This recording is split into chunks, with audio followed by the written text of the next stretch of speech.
The fighting game community, a collection of individuals that join together for one common union, to enjoy video games together in a glorious fashion.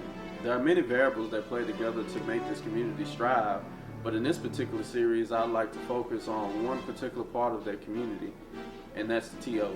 They are the ones who take that first step to come together and create a space for us to come together and enjoy those fighting games. In this series, I want to talk to TOs about their opinions on the FGC, their mindset, and many different things along that area. So, I hope you guys can enjoy this. Thank you. What's my story about finding out about the FGC? Yeah. Oh man, okay, you're throwing a curveball at me. Knowledge check. I found out about the FGC through my cousin Kix, who's kind of like my business partner almost, and he was telling me about fighting games and kind of how fighting game communities really need events. So I used to play a lot of League. I used to play a lot of MOBAs. MOBAs don't need people to set up live stuff for them. Everything happens online, whereas with fighting games, I mean, it does happen online, but there's an actual value to doing it live, and there's for a lot of different reasons, right? I found out because of frame data and all sorts of things, but I think the FGC is actually like a real community and actually needs that space. So that's kind of how I found out about it, was through him. I've played fighting games, but never about the FGC formally, I guess. So is that kind of answers? Yeah, so my cousin Kix, he was, and he's also, like I said, who does a lot of business stuff with me. He was asking me about what it took to run a tournament, because I used to run League of Legends tournaments. And on the one end, I was really hesitant to get into it because League tournaments, one, they took a lot of time, they cost a lot of money. It was a relatively thankless job. And it's just a lot of hard work, and it never really it was hard to get it to go somewhere, and so I was a little hesitant at first when he was like, hey, what does it really take to run a tournament? And then he started telling me a little bit about what it takes to kind of run just a fighting game tournament. I was like, oh, you don't need internet, it's just monitors and a console. I don't have to find internet specific places, which is a really big challenge with League of Legends. And so I said, oh, okay, this is, well, I mean, with some of those factors aside, I mean, again, and which people do, right? People run them out of their house or out of a living room or something like that, because it's that easy, or rather it's that accessible. And so since it's that accessible, I was like, okay, I'd be willing to just give this a shot. We can give this a try. We'll run something in a ballroom. I can rent out a lower price ballroom and just kind of see what happens from there. It's funny to me, the FGC, the community component is just a lot more important than I accounted for, in a really good way. My original reason for running tournaments to begin with is because I think video games bring people together, tournaments bring people together, and for me, connecting people matters a lot. I think we have too many things now that keep us kind of just screen to screen, which is fine, and I don't have a problem with that, but I think that there's a real value to playing in real life with each other. So for me, that's the first thing is getting more people to play in real life with each other, connecting people to each other, and I think that's a big vision of mine for the FGC. And I don't want to lose that core sense of community that we have, and I don't want people to lose that just because it gets bigger and bigger. I think there's this idea that oh, everybody's oh, I want this 500 person tournament, 1,000 person, I want to build a major or something like that, which is very possible, you know what I mean? It just takes a lot of connecting and a lot of hard work. At the same time, it's what's the point of building a major if everybody loses connection? To me, that would have been a loss. It wouldn't have been worth it if I have 1,000 people doing the event, but none of these people really get to know each other. None of these people disconnect. We're not really building up the local Dallas scene, and we're really just bringing in players from other places. Really? What is that? What's the value in that? So with the little that I've learned from the FGC, it's funny. I think sometimes players in the scene kind of make it seem like there's only one way to do things, but ironically we talk a lot about the East Coast and West Coast different, which we talked about a lot in theater, and then there's also the difference between how things happen in Europe and how things happen in Japan and how things happen in America. And the little I've heard about the Japanese FGC, I really like theirs, because I feel like theirs is a lot more about playing and playing just to improve. I like what I've heard about Pakistan, with that whole like it's just a bunch of guys who just meet and keep playing together and just get better and better and better, you know what I mean? Because they just play regularly and they play live and they just build up that community that way. I think I've seen this a little bit with the FGC here. I saw this a lot with League. I definitely got a little bit of blowback for me. This is gonna get real personal real fast. But so when I first started, one of our big things is that we don't do prizes, or we don't do prize money, which apparently is not, from my understanding, it's not necessarily unusual in Japan, but it is unusual here. And part of that for me is just I just want people to feel like they can play just because you're just playing. I want to attract the people who want to play just to play. I really loved, I love the $1 buy-in idea, where it's like, hey, you play a totally new game. It's just a $1 buy-in. Whoever wins just takes all the $1 bills. We're just trying a new game. We're just kind of having fun. You know what I mean? Or I like the idea of teams. I like the idea of matching more experienced players with less experienced players. I also like the idea of beginner tournaments. I think there's so much more. Ours is round robin. But because for me, I wanted people to play more. I want you to feel like you're getting a lot of value and that you're not just knocked out after 2 rounds. That's not to say that that's what I'm going to do forever, but it's something that I'm really thinking about. And I think that there's a lot more that we can do structure-wise that fits a lot of different needs. And I think right now we're only catering to we're just saying, oh, it's just double elimination, double bracket. You know what I mean? Well, it's who says? Why? And let's not say that that's the only way that it's done, because it's done a lot of other ways in a lot of different places. So I think it's a little interesting because I actually kind of went into this as a TO first, then as a player in a lot of ways. But I could speak a little bit to the fact that I was a League of Legends player before I became a League of Legends tournament player. And so in some ways it's yeah, of course, everyone's a player first before they start organizing for something that they don't know. I think for me, one of the things is I'm a really competitive person and I don't like losing, and I don't like who isn't, right? Especially in this community. But I think I'm also, one of the biggest things is I didn't like going to a tournament and feeling like I went and I played once and then it was just done, and then I didn't get to know anyone, and I didn't get to, I just kind of went and I didn't really connect with anyone. It's that doesn't really give me very much reason to come back to that tournament a little bit, I think coming into it as a TO, one of the biggest things was I wanted to feel like you didn't just get lost in the competition and you played and nobody knew that you even came, Mm-hmm. I feel like that's a really awkward feeling to feel like, hey, I'm gonna try out this tournament. I think I'm getting better at this game. You go in, you get bodied by 2 people, and then you just leave, and you just kind of feel like you didn't even, were you really there at all? You know what I mean? It's kind of a little bit of a meta thing. And so it's I really wanted people to feel like they had a good experience at a tournament. And I think another thing for me is kind of clean presentation. I've got just kind of because of my show business background, I've just got a thing for trying for presentation and trying for spectacle. And I want people to feel hey, this isn't just this tournament that you show up to, and I literally write things down on pieces of paper, although we've definitely done that. But this feeling that, I'm in this new experience, and this is I've now entered a sense of this is the competitive arena, and kind of almost like a summer camp feeling. It's oh, this is a new place, and we have this moment for 6 hours on a Saturday, and then you left and you're man, I missed that moment and that feeling and that experience. I think that was something really important to me as a TO to kind of think about and consider.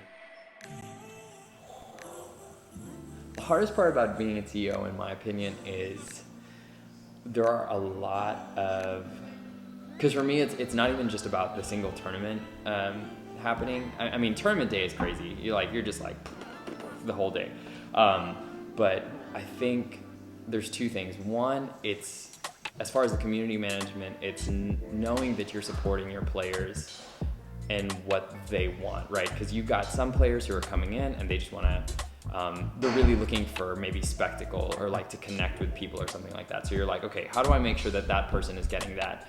But then you're also getting somebody who's coming in and they're thinking something else. Like I really want to get better as a player. So then you're like, okay, so how do I make sure that you're getting something out of this where you're really getting better as a player? But then somebody else will come in and be like, I really want to be at an event that's got like a lot of people or something. So you're like, okay, how do I keep pushing this event so that it gets bigger and attracts more people and that sort of thing? And so it's a lot of like, a lot of it is the decision making to figure out what your particular tournament or organization or community needs and wants and how to support your players in the goals that they have. And I think that's a real challenge, because sometimes when you support one player, you might be pushing out another player. I mean, like essentially, if you even think about it this way, my decision to support one game means that I don't get to support another game instead that week, or that month.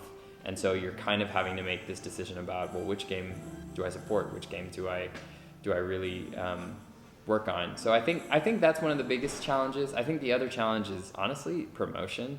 Like it's really, really hard to just kind of get your name out there, to kind of give people like a really good reason to, it's I think Dallas is a very comfortable city. Like we're just not, I feel like on the one end it's a very extroverted city, on the other end it's a very comfortable city. You're kind of like, I could also just sit and watch Netflix tonight or just play games online, and so it's a little bit difficult to kind of find a good reason for people to come and experience a live experience, and to kind of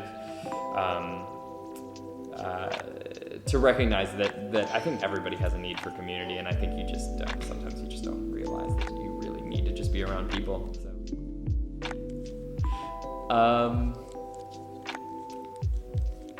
On the one end, I think people should understand that it's like it's easier than you think in some ways. I think there's a lot of people who are like I've seen some things on the DFWFG page where people are like, hey, I'm thinking about doing this thing. I'm thinking about like, and I'm kind of like, hey, just do it, man. Like, don't worry, don't be scared. Like, just try it. Just see how it goes. And if it flops, it flops, or maybe it's like, hey, maybe you need to adjust in this way. On the other end, I think it's a lot harder than you think too, because it's like, yeah, you're not gonna get like 20 people on your first tournament. I think we had like 4 people at our first Collisions tournament. It's like, it really takes time for it to develop, and you're gonna lose a lot of money.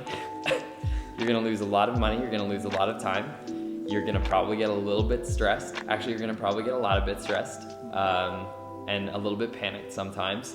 And I think, but I think if it's something that you really want and you feel like it's something that you're really devoted to, or you feel like it's a good thing, which it is, to build community here in Dallas and in the FGC, then I think like you should just do it. It's yeah. No. I think it's I'm lucky. I will say this. I'm really lucky because I feel like the guys who have come to Collisions, everybody has always been really, really thankful and really, really appreciative, and it makes it very easy to serve them and to help them. On the other end, I feel like there's a lot to be said, a lot still to be written about what it's like to be a TO. I think it's this is ready for my soapbox.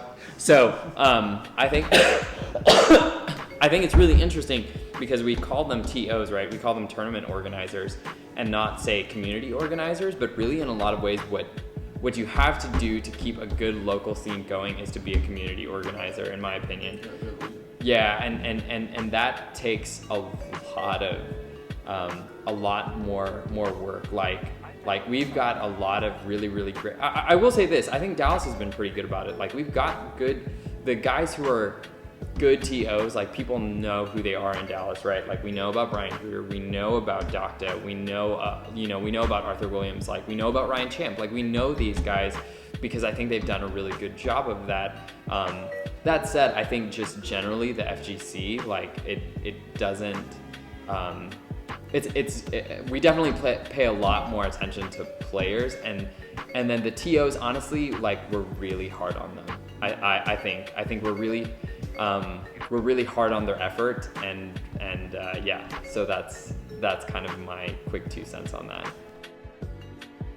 Like we understand and we're patient with players that aren't good, right? Like you know that it takes everyone some time to learn how to play a new game, and so if you got a buddy who's like learning to play a new game, like you know how to work with him, you know how to help him learn if that's something that you're trying to do, assuming you're not just bodying him for fun. With TOs, I think you need to exercise the same patience, and I think players need to exercise the same patience, assuming that TO is like putting in the effort, right? Assuming that TO is like really trying and wants the scene to get better and isn't just some guy who's just like scummy and weird, which they aren't, like 9 times out of 10, they aren't scummy and weird. I think the 1 out of 10 guys who has been scummy and weird just makes everybody assume and feel like, oh, like they're all just scummy and weird. And it's like, no, that's not the case. And so a lot of us are just kind of figuring this out, and we have no idea what we're doing, and there's no guidebook, there are no resources. If you look up like, hey, how to be a TO, like it's a lot harder to find a resource to that than like, oh, how do I play Phonon in uni? It's like you're gonna find resources for that pretty easily and pretty quickly. And so I think a little bit of it is just patience and like to kind of get to know the TO too. I think sometimes that helps because then you can kind of, like we're just like you, like I don't criticize your gameplay without really knowing you and knowing how you play and like what your game plan is or what you have in mind. I mean, it's the same thing for a TO, right? And again, I'm lucky. Nobody has kind of done that to me yet, at least not in this scene. But I do think it's like, hey, just exercise some patience, work with them, like let them know what you're really, really liking about the event, because then they know to lean into that. Let them know what, if they give you the room to do it, then let them know what they could do better or what you think might attract more people. Push out their event for them. Like if you like the event, if you plan on going next time, then like tell other people that it was a good event or invite people. Like that's like a huge compliment to us when people invite people to our events or our discords and stuff like that. Like that I think is like how the scene grows. Like supporting your TOs, like if there's something I can say, it's like supporting your TO supports the scene and grows the scene. And so not supporting them or criticizing them or being like kind of suspicious of every TO that pops up makes it so that it's like there's a barrier to entry to grow the scene, and it's like more events is going to grow the scene, and if we're just suspicious and weird and cautious of everybody who tries to like run their own event, then like we're not going to be able to grow the scene. Like opening up like a can of worms here, like it's like, all right, like let's get all of John's soapboxes.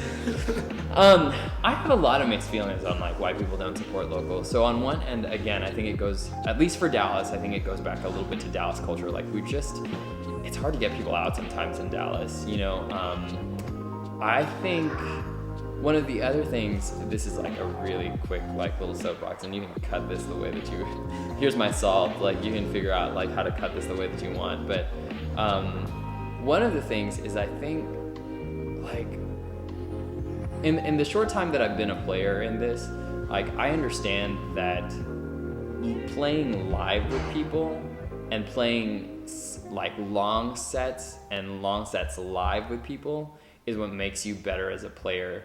So I think a lot of it is pushing the culture towards like improving as players, and not for things like prize money or accolades or things like that. Because like, let's be real, like in a group of say 100 people, like let's roll the dice. The average, like, what is it then? Like in a group of 100 people, 97 out of 100 of you aren't gonna get top 3. Like, I mean, just the literal statistic, right? Like, and so you're assuming that you're in the top 3% of that 100 people. And I think there's something to be said about pushing to improve rather than just pushing an event to win or going to an event to win.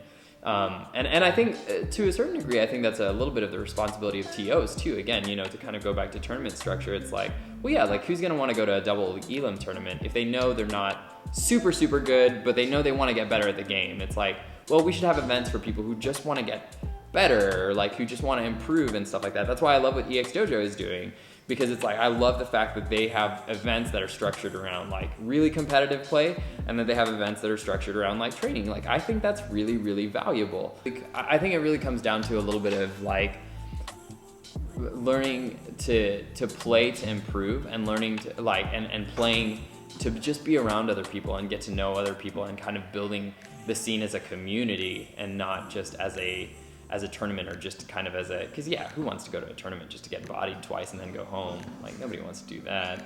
Yeah. It's hard because on the one end, you've got this idea of, well, honestly, like, I think it's a great idea. I think the FGC should. I think Dallas FGC should. It's like, we're a small enough community. There's still just a relatively smaller set of like organizers and locals that I think enough of us could probably band together to do something like that. It would take time, and it would take a lot of like united effort, you know what I mean? It would take a lot of, and that's something that I think could certainly be improved upon. So to kind of use the New York analogy again, right? Like, New York is really small in terms of the theater scene. Everybody kind of knows each other, and so you might be attending class for one person and watching a performance of another person, and then the person who you watched perform is taking that same class and then going to a show that you directed, and then the show that you directed has an actor who's doing XYZ thing. I think there's a lot more opportunity for Dallas to kind of form a culture like that, and the Dallas FGC to form a culture like that. I think it's just going to take time and a lot of like community effort to kind of help each other out, to send players each other's direction, to kind of like try to encourage like players from one community to go attend an event at another community and stuff like that. I mean, I know I've certainly done that with Brian Grew's event. Like, so one of our things is, again, we don't prize out cash, but I do like the people who win Collision's Street Fighter tournament get to attend Brian's tournament for free. Essentially, we sponsor them to go attend that, because it's like, I want to highlight that, hey, there's other events that happen in Dallas. There's other things for you to go to, and I want to make sure that those people feel like their events are supported. And certainly because, like, it's in our area. It's like, it's Addison. We're in Richardson. It's like, that's what, like 15 minutes, like 10 minutes. Like, that's not far at all. It's like, people should be aware of these other events that are happening kind of super, super close to them. But yeah, so to go back, I do think that would be cool, because I think the more that we do stuff like that, the more that whatever like legitimate sponsors will recognize the fighting game community and the fighting game scene for like its strength and its volume of players. I think honestly now is probably the best and most exciting time to be part of it, because I think it's just under the radar for a lot of sponsors and stuff like that, and I think that's the best time to get into something. Like, if you're like trying to get into MOBAs and like League and trying to set up like grassroots stuff for League now, it's like you kind of missed the bus. That was like 4 years ago. Seriously, like, I mean, because I was in on that scene. Like, we had like a competitive team and all of this stuff like 4 or 5 years ago, or no, not even, like 8 years ago, before it was like a hot ticket, you know what I mean? That was the time to get in. And like, now it's gone. Like, you need to go the collegiate route. You might have to find this other weird angle at it. But like, the fighting game scene, like, now's your chance. Like, make content, try new things, like get in there and compete, build an award ceremony, or build your own local, or build a tournament or a community, or who knows, and I think now's the time to really get in on that before the sponsors come, and start creating barriers to entry and make it harder. The potential you have before you do. Exactly.